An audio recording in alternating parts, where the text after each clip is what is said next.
3 technical fouls in 38 seconds. A 17-game home-winning streak snapped. And a rivalry that went from not personal to a straight-up street fight in the blink of an eye. Was Arkansas robbed by ref ball? Or did they just lose their cool when it mattered most? Today, we're breaking down the absolute chaos that was Kentucky versus Arkansas. The whistles, the flexing, and the hard truth about why the Razorbacks' composure is officially under fire.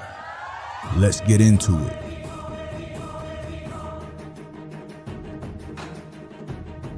All right, let's talk about the moment Bud Walton Arena nearly lost its mind. We're in the second half.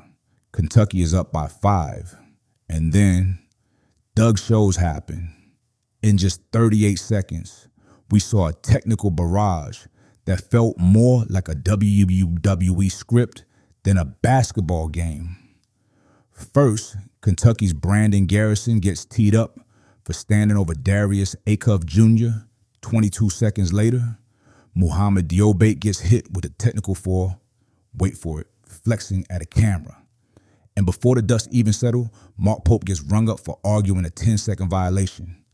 Basically, the refs handed Arkansas a 1-point lead on a silver platter without the Hogs even making a field goal. But here's the kicker. Even with all that momentum gifted to them by the whistle, Arkansas couldn't hold it.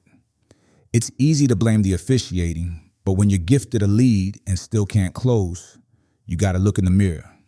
But the officiating wasn't the only thing that was volatile.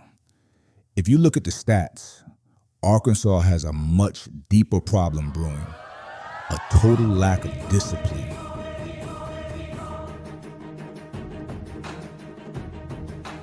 Let's get real for a second. Is Arkansas being targeted, or is this a culture problem? The data doesn't lie, guys. We are seeing a season-long trend of technical and flagrant fouls from the Razorbacks veteran core. Check these numbers. Carter Knox and Billy Richmond III already have 3 major infractions each this season. Trevon Brazile just picked up his second after slinging Trent Noah by the jersey with 14 seconds left in the game. The real turning point? Malique Ewin throwing the ball at Diobate's head when the game was tied at 63. Kentucky immediately went on a 5-0 run and never looked back. That's 10 technicals or flagrants across just 4 key players this season.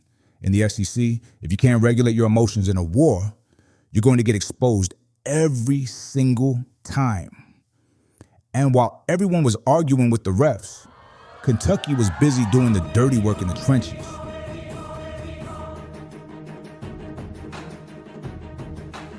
John Calipari said it himself after the game. Kentucky out-toughed them. Even without some of their big-name front court pieces like Jaden Quaintance, the Wildcats absolutely dominated the glass. Kentucky finished with a +9 rebounding margin. Malachi Moreno was a beast, grabbing 5 offensive boards and finishing as a +16. Arkansas is usually a top-tier defensive rebounding team, but they looked reactive, not proactive. When the game turned into a street fight, Kentucky leaned into the contact while Arkansas leaned into the frustration. You can't win SEC titles if you're getting out hustled in your own building. And speaking of not being personal, yeah, right.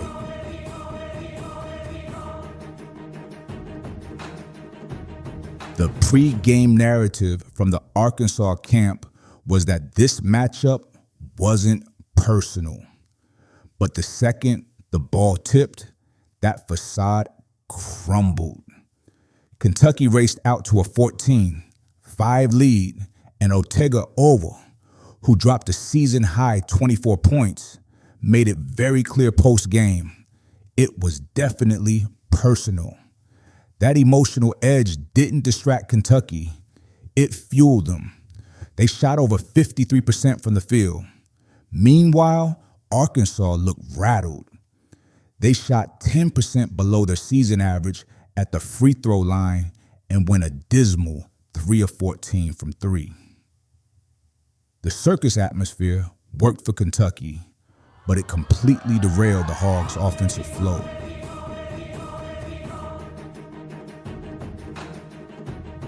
Look, the loss to Kentucky is a massive wake-up call.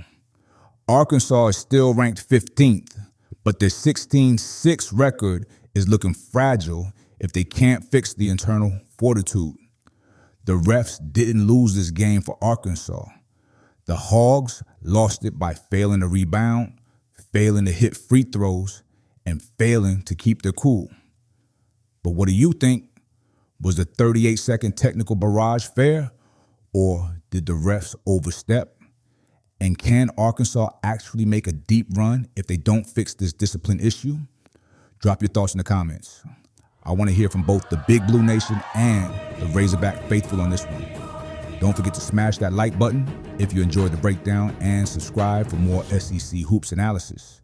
We'll see you in the next one.